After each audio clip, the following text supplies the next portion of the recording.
هو ازاي هيبقى واثق من نفسه وليه رأيه قوي وانا بكسره وانا بهينه وانا باذيه وانا بزعق له وانا بخوفه؟ الاتنين مش هيمشوا مع بعض. انت عايزه ابنك يكون قائد ويكون واثق من نفسه ويكون قوي، صلب نفسيا وعنده ورأي قوي ويعرف يفكر ويحلل وياخد حقه. طيب اول شخص هيمارس عليه الصفات دي مين؟ احنا، انت او انتي، الأسرة. انا عايزه يبقى بيقول رأيه، فاول مكان هيقول رأيه فيه فين؟ البيت. هنا. فاهمه قصدي؟ انه فانت عايز تناقضات، عايز ابني يكون بيسمع كلامي ومطيع جدا، مطيع جدا، ويكون له رأي ويكون واثق في نفسه. الاتنين ما يركبوش مع بعض.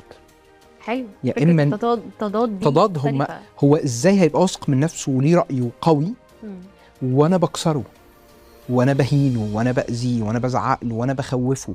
الاتنين مش هيمشوا مع بعض.